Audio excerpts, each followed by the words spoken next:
Voilà, retour dans cette émission avec notre invité, M. Tchagnaou Rakbo, président du mouvement Lumière pour le développement dans la paix, ancien député, économiste lui-même. Oui, Sylvestre avait posé une question, je ne sais pas si Honorable Anotou ou bien Sylvestre reprend.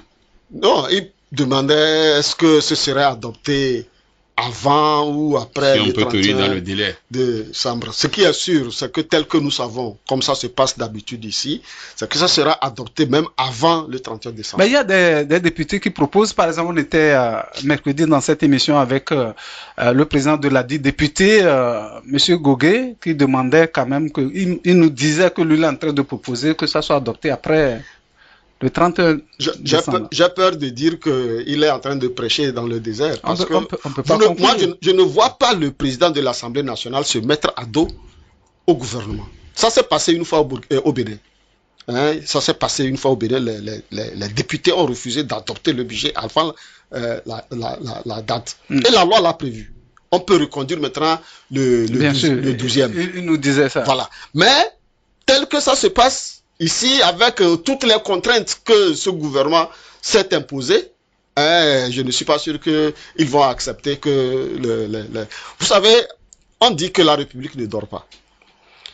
Les députés, on peut les obliger.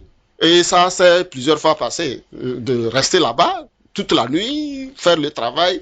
Mais est-ce que le travail se fera comme il le faut si les documents nécessaires, tels que le rapport de la Cour des comptes, tels que la loi de règlement de l'année N-1, la loi de règlement n'a pas été adoptée. Tout ça là pour permettre aux députés de savoir que les comptes présentés sont sincères. Parce que la sincérité est un principe très important en matière d'élaboration et d'adoption du budget. C'est très important. Quand les recettes ou bien tout ce qui comme on a présenté, ce n'est pas sincère, c'est que vous allez adopter un budget qui ne sera pas réalisé. On dit que c'est la loi des finances, c'est une loi.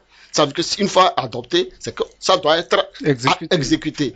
Mais vous allez prendre des recettes. Par exemple, quand vous prenez au niveau des recettes, on dit ça fait 1475 milliards de recettes qui seront réalisées. Et sur les 1475 milliards, il y a les recettes, les impôts, jusqu'à 500 milliards et les douanes 600 milliards et les recettes non fiscales 74 milliards. On va rentrer dans les chiffres tout à l'heure. Si ces chiffres ne rentrent pas, vous allez adopter un budget où les recettes ne vont pas répondre. C'est qu'au niveau des dépenses, vous ne pouvez pas réaliser. C'est ce qui fait que vous allez voir, on commence des projets pour 1 an, on va 2 ans, même 3 ans. On a vu des routes ici qu'on a prévues pour faire 1 an. La route est passée, même les écoles, on commence, ça s'arrête. C'est parce que il n'y a pas... ce qui a été prévu n'a pas été obtenu. Et c'est ce qui se passe. Et ça manque de sincérité. Et dans certaines circonstances, c'est que il faut... Voilà. Si on s'en tient au projet de budget de l'État, exercice 2025, tel qu'adopté par le gouvernement le 26 novembre, il s'équilibre en recettes et en dépenses à 394 milliards 165 millions 472 000 francs CFA. Que pensez-vous de ce montant? Depuis Il y a une question fondamentale qu'il faut se poser. Parce que depuis un certain temps, nous avions constaté depuis 2015, 2014, 2015 et autres là, le budget augmente. Bien sûr. Et c'est normal. Oui, c'est normal. Oui. Mais le problème qu'il se faut, qu'est-ce qui tire le budget? Est-ce que c'est les recettes qui tirent le budget ou c'est les dépenses? Ou c'est la dette? C'est la question. Et moi, quand vous regardez depuis cette année-là, vous allez constater que la dette publique augmente en moyenne 200 milliards par an. Et au même moment, le budget augmente de 200 milliards par an en moyenne. Ça veut dire que c'est la dette qui tire le budget et non les recettes. C'est ça. Et aujourd'hui, quand vous prenez le service de la dette, plus de 710 milliards, c'est pratiquement quelque chose de 60% du budget. Et c'est là où c'est inquiétant. Nous disons que ce budget n'est pas un budget de développement parce que il ne permet pas de lancer la production nationale. La preuve, c'est que quand vous prenez les recettes de l'État, surtout les recettes internes, vous verrez que les importations sont plus élevées à plus de 600 milliards que les recettes fiscales. C'est-à-dire que ce qui est produit à l'intérieur. Ça veut dire que la production intérieure ne répond pas. C'est ça aussi. Et plus grave, c'est que les recettes non fiscales constituent des dividendes et tout ce qui concerne l'activité dans le pays est très faible, 74 milliards par rapport à tout ce qui se passe. Donc ça veut dire qu'il y a un sérieux problème. La politique publique telle qu'elle a commencé depuis 2008 avec pour objectif qu'on nous avait dit l'émergence du Togo en 2030, mais face à ça, on est aujourd'hui dans une situation où le pays compte beaucoup plus sur les recettes des importations, c'est-à-dire que sur les droits de douane, que sur les impôts, c'est qu'il y a problème. Donc, à partir de cet là, instant, vous voulez dire à ce niveau qu'il faut mettre une pression fiscale à l'intérieur? Ce n'est pas question de pression fiscale. Comme les gens le crient aujourd'hui. Ce n'est pas question de pression fiscale. La pression fiscale, elle est déjà très élevée. Très élevée. Alors, comment produire alors? Il faut relancer la production intérieure. C'est ça le vrai problème. Quand on nous dit que désormais le pays, la décentralisation, on a même un ministère de développement des territoires, n'est-ce pas? Oui. Mais qu'est-ce qui est fait pour que dans chaque région, on ait des capitaines d'entreprise capables de produire? C'est ça. Et quand vous prenez les plateaux, les avantages comparatifs sur le plan de potentialité économique, ce n'est pas la même que la région centrale. Ce n'est pas la même que la région de la Kara et la région centrale. Mais qu'est-ce que vous faites pour spécifier la production des plateaux pour tout le pays? Qu'est-ce que vous faites pour la production de la savane pour tout le pays? Et j'ai toujours combattu ça. Par exemple, le FNFI, on prend quelque chose de 12 milliards par an. On en avait parlé l'année dernière. 12 milliards par an. On donne 30 000 à des gens qui n'ont aucune vision de créativité. Alors, si on prend les 12 milliards, n'est-ce pas? On a 5 régions. On prend, disons, on divise ça par 5 et on identifie des capitaines d'entreprise, des gens qui ont quand même une idée. Edem Kodjo l'avait proposé en 1995 qui devrait mettre à l'écart 5 milliards pour soutenir les jeunes entrepreneurs. Et à l'époque, il y avait, en tout cas, cette histoire de jeunes entreprises, tout ça là, tout le monde s'exerçait. Bon, malheureusement, lui aussi, il n'a pas duré. Est-ce que ça ne se fait pas aujourd'hui? Mais c'est ça qu'on a transformé en FNFI. Alors que le FNFI, les 30 000 qu'on donne à ma grand-mère qui fait Botoko à côté, qu'est-ce que ça change? Son chiffre d'affaires ne change pas. Il y a le bilan qui a été fait. Quel bilan? Les gens ont quand même réussi à tirer. Tirer quoi? Sortir de la pauvreté.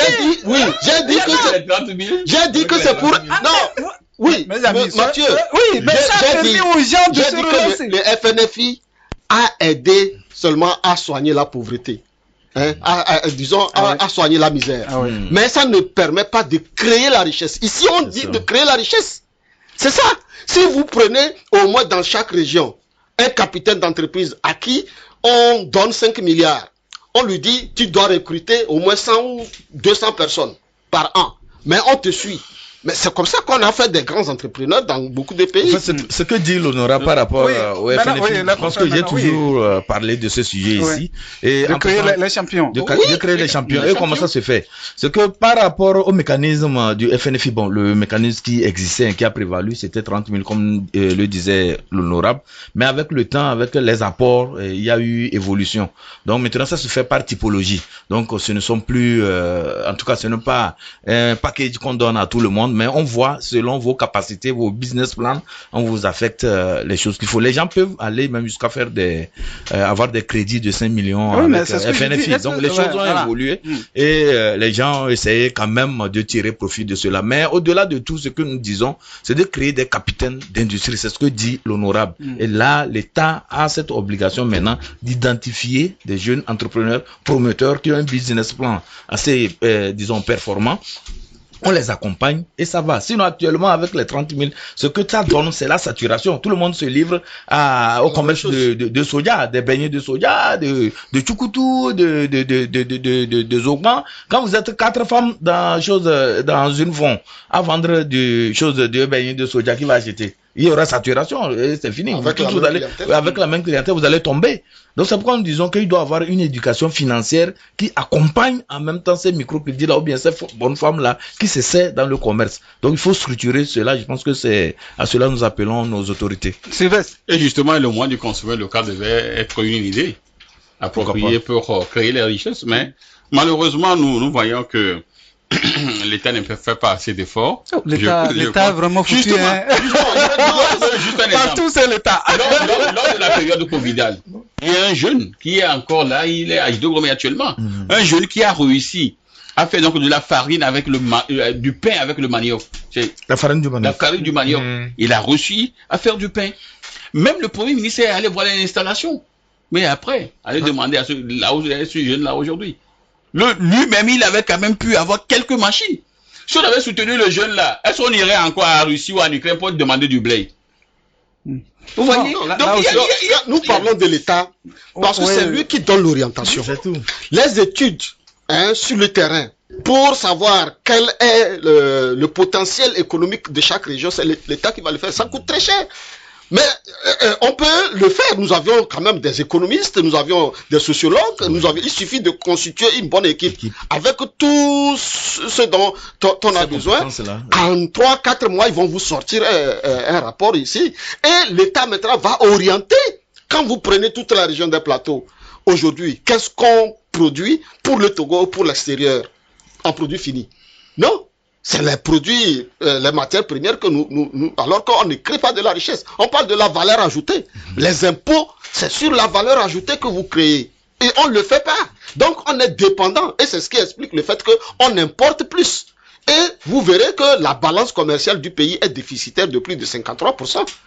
Parce que nous vivons de l'extérieur. Oui, des importations. Normalement, tout ce qui est potentiellement tout ce qu'on peut produire dans notre pays, on ne doit pas l'importer. Tout à fait. Moi, en tout cas, on ne peut pas vivre. Non, il faut l'importer. Non, pas en vase clos. C'est pas en vase clos. Si on dit que désormais, on peut produire ici. Il y a le riz à Sotoubois, il y a le riz à Mango, il y a le riz à Memzio ici. Ouais. On dit que désormais, dans les boutiques, on ne veut pas voir un riz en dehors de tout ça là. Mais est-ce qu'on a suffisamment de production pour oui, voilà, c'est pour ça que nous parlons de l'État. C'est qu'il faut orienter. Il faut soutenir ça. Il faut orienter ça. Ouais, mais bon, c'est comme aujourd'hui, les tilapias sont en souffrance en Angbeto. Oui, parce qu'on les apporte encore. C'est tout. Donc il faut une politique. C'est que lorsque vous incitez les gens et vous leur donnez les moyens, ça leur permet de faire des économies d'échelle. Voilà. Et parce que le coût de production va baisser. Quand le coût de production baisse, le prix baisse. Mais quand vous ne les aidez pas, avec toutes les difficultés qu'ils ont, ils sont obligés d'augmenter le prix, sinon ils vont disparaître. Ouais. Or, ils ne sont pas compétitifs sur le marché. Les gens préfèrent aller acheter à l'extérieur le riz pour venir nous vendre ici. Ouais. Alors que la qualité, ce n'est pas la même chose. Donc, c'est pour ça que nous parlons de l'État. C'est une question de vision. Quand vous aviez une vision, maintenant vous créez les compétences. Vous créez les compétences, vous leur donnez les moyens. Maintenant, ils vont utiliser les ressources naturelles pour résoudre les problèmes. Alors, l'État s'est lancé dans beaucoup de projets. Espérons que dans 2, 3, 4, 5 ans, il y a un autre problème. On aura des fruits. C'est l'esprit patriotique de ceux qui sont là pour réaliser les projets de l'État. Quand vous prenez depuis 2008, tous les programmes de développement qui ont été mis en place, le DSRP, la SCAP, la DNP, oui, c'est ça la SCAP. Maintenant, on parle de 2020-2025, feuille de route, tout ça là. Mais quand vous regardez, c'est beau. Ouais. C'est beau. Mais la réalisation, ceux qui réalisent, même l'argent, on dit que c'est l'extérieur qui doit nous fournir de l'argent. Quand je parle de PND, plus de 6 400 milliards avec 60% des investisseurs étrangers. Mais est-ce que nous avions les moyens pour les obliger à faire ce que nous on veut? C'est qu'ils sont, ils ont leur agenda. Ils ont leur agenda et leur objectif. Et leur orientation. Et voilà le problème qui se pose. Et quand vous le faites, c'est que vous tuez l'initiative locale. C'est ça. Donc, vous ne pouvez pas le faire si vous ne changez pas à l'intérieur et entre vous. Et il n'y a pas beaucoup de personnes. Tout à l'heure, on parlait du gaz et autres là. Vous avez vu comment le prix du gaz avait été augmenté sans même consulter le gouvernement. Et depuis, personne ne parle. On ne sait pas comment le gaz est acheté. Le gouvernement avait réagi pour... et ça a baissé. Ouais. Donc, il fallait que les privés augmentent, le gouvernement réagisse avant. Et c'est l'inverse. C'est pour ça que nous disons qu'il faut que chacun prenne ses responsabilités. Moi, j'ai publié un article où j'ai posé la question, est-ce que ceux qui sont à la tête de ce pays, c'est des hommes d'État ou c'est des hommes d'affaires? C'est la question fondamentale que je me pose toujours. Parce que si c'est des hommes d'État, la manière dont les projets sont formulés, la manière dont la gouvernance se fait, tout ceci-là, ça devrait être différent. Alors si c'est des hommes d'affaires, c'est normal. Chacun cherche à s'enrichir et puis bon, il s'en va, surtout qu'il n'y a pas de contrôle. Mais sur le budget, en tenant toujours compte de ce projet-là, de projet que le gouvernement a envoyé, vous dites que il n'est pas équilibré. Oui, en réalité, le projet, a priori, n'est pas équilibré. Parce que quand vous prenez les recettes budgétaires qui sont évaluées à 1475 milliards et les dépenses budgétaires qui sont évaluées à 1675 milliards, donc le premier solde budgétaire, il est déficitaire de 200 milliards. Ensuite, de ce solde de 200 milliards, il y a aussi l'amortissement de la dette publique, qui est très élevé, 710 milliards. Et surtout, c'est la dette intérieure, plus de 500 milliards pour la dette intérieure. La dette intérieure, c'est laquelle? La dette intérieure, c'est ce que l'État doit aux entreprises qui ont rendu des services à l'État. Et qui ne sont pas encore payés. Qui ne sont pas encore payés. Et c'est grave, très grave. Très, très, très grave. Et c'est plus de 1000 milliards. Puisque la dette publique du Togo est évaluée à 3585 milliards. Et la dette publique, la dette intérieure, c'est au-delà de 1800, 1900 milliards. Mais c'est grave. C'est comme si vous bloquez une partie du capital des entreprises pour les empêcher de s'autofinancer. C'est pour ça qu'elles ne sont pas compétitives. Donc, quand vous prenez les 710 milliards, plus les 200 milliards qui manquent, c'est ça le déficit du budget qu'il faut aller chercher ailleurs. Et c'est là qu'ils ont dit qu'ils vont aller emprunter. Des emprunts. Plus de 400 milliards. Il y a aussi les dons projets et les dons. Mais vous pouvez emprunter, ça on comprend. Mais les dons et les dons projets, vous n'aviez pas de contrôle sur l'agenda des bailleurs. Vous ne pouvez Par pas exemple, c'est avant-hier qu'on nous dit que la Banque mondiale a signé un contrat de combien 20 millions de dollars. 20 millions de dollars. Oui. C'est pour financer quel budget? Le budget de 2024 ou le budget de 2025? En réalité, c'est pour le budget de 2024 qui est déjà pratiquement... Ça veut dire que ce qu'on devrait faire avec cette somme, on ne l'a pas fait. Maintenant que c'est arrivé, ça sera géré comment? Qu'est-ce qui prouve que ça ne va pas rester entre l'aéroport et... Non, on va envoyer ça sur 2025. Mais on va envoyer ça sur 2025 sur quel budget? C'est ce que j'ai dit. Et c'est pour ça que nous disons que cette partie du budget ne nous rassure pas. C'est-à-dire que les emprunts, oui, on peut aller sur le marché, emprunter comme on le fait chaque fois. Ça, on peut le faire. Mais les dons, c'est-à-dire que miser sur les dons et les dons projets pour bâtir un budget, ça ne nous rassure pas. Voilà, c'est pour ça que je disais que a priori, le budget n'est pas équilibré. Et il ne l'est pas. D'accord, chers confrères, voilà, nous sommes toujours dans les chiffres avec qui nous permet de comprendre quand même certains aspects de budget. L'élément important ici, souligné par l'honorable, c'est le fait, c'est la dette intérieure. Vous savez, aujourd'hui, nous avons des entreprises nous voulons véritablement que ces entreprises également puissent aller sur le marché de la sous-région et compétir. Oui. Mais aujourd'hui, le fait que des gens travaillent, peut-être que des gens qui sont dans des pistes rurales et tout, ils ont évité donc les travaux, mais ils n'ont pas été payés. Vous voyez que ça bloque également donc leur manière de manœuvrer. Peut-être que si c'est pour aller acheter d'autres machines et tout, vous voyez que ça les bloque, ça limite leur action dans la sous-région. Aujourd'hui, Ebomafa a envahi le Togo. Bien sûr. On avait eu Seco BTP, un beau matin, bon, patatras, on ne sait même pas ce qui s'est passé.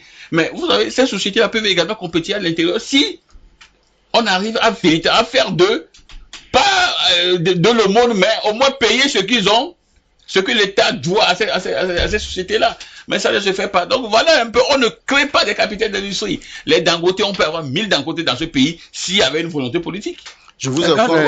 Si les gens ont les moyens, ils n'ont qu'à créer aussi. Et puis l'État va les accompagner. Sototol, qui a pu pénétrer le marché du Nigeria. Sototol.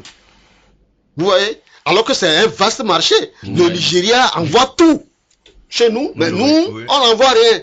Parce que nos entreprises ne sont pas compétitives. Et il y a d'autres éléments aussi. C'est la faute à l'État. Mais qui a endetté qui ne peut pas? Hein, non, c'est Mathieu qui a endetté qui ne peut pas. Plus de 1900 milliards. Hein, c'est que vraiment, c'est ce qu'on appelle un goulot d'étranglement. Oui.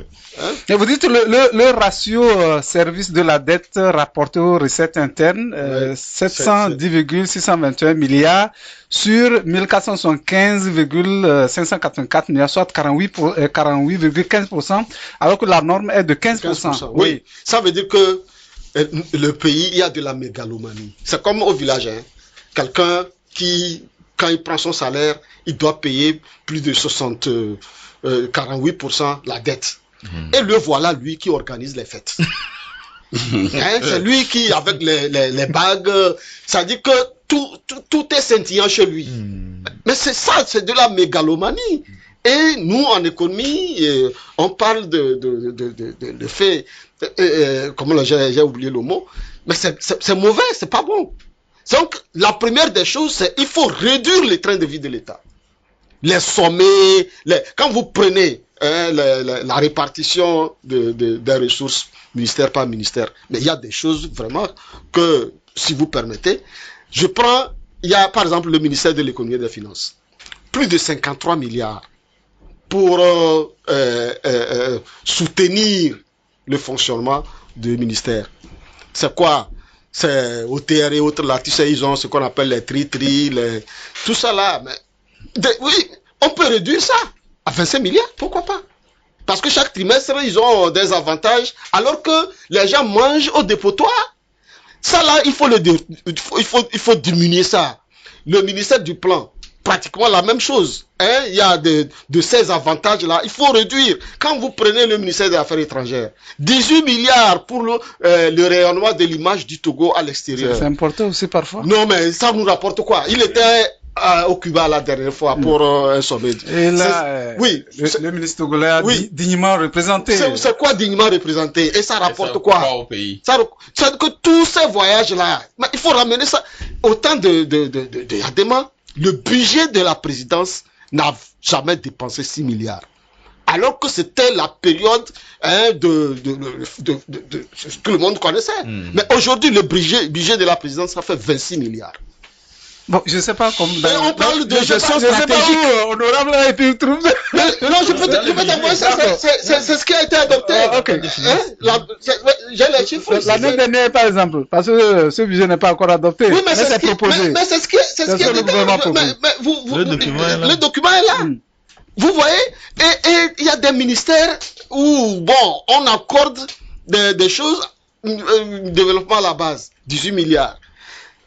Bon, sinon, ça veut dire qu'il faut faire économie partout et réduire la dette. Il faut serrer les ceintures. Non, l'endettement, parce que la dette ne peut pas permettre notre pays de se développer. Il faut être honnête pour le reconnaître. Il faut réduire le train de vie de l'État, réduire ses sommets, réduire ses voyages. Hein? Mais on n'a pas besoin de voyager pour faire rapport. Si votre pays attire, c'est les gens qui viendront. On n'a pas besoin d'aller les chercher. Parfois, il faut aller faire la cour. Hein. Donc, quand vous regardez les allocations budgétaires, on nous dit qu'il y a 90 programmes. Et on a débloqué 120 milliards pour ces programmes. Ministère par ministère. Quand vous regardez, et on nous dit que 49% de ces programmes-là, c'est destiné à la population, le bien-être, tout ça là. On se demande, parce qu'en réalité, c'est les fonctionnaires qui prennent une bonne partie. En réalité, ce que vous dites, est-ce que c'est pas plutôt la mauvaise gestion? Parce qu'il y a certains, quand on les met quelque part, oui, bon, aujourd'hui, par exemple, il faut ce qu'il veut. Est-ce que c'est pas ça? Aujourd'hui, par exemple, soutenir les services dans les départements ministériels. Aujourd'hui, à l'heure de l'Internet, on n'utilise plus le papier. Donc, on ne peut pas me dire que les mêmes quantités de RAM qu'on achetait avant, et puis chaque année, c'est les mêmes trucs qu'on reconduit. Matériel du bureau. Mais on n'achète pas l'ordinateur chaque année. Donc, c'est qu'il n'y a pas un contrôle au niveau de l'inspection d'État pour renseigner au ministre, voilà ce qu'il faut faire. Et peut-être que le ministre aussi a peur de couper certaines ressources parce que on lui va aussi... marquer la pause. on marque la pause, on revient. Et puis bon, si vous avez des questions à poser à l'honorable sera avec nous. À tout à l'heure.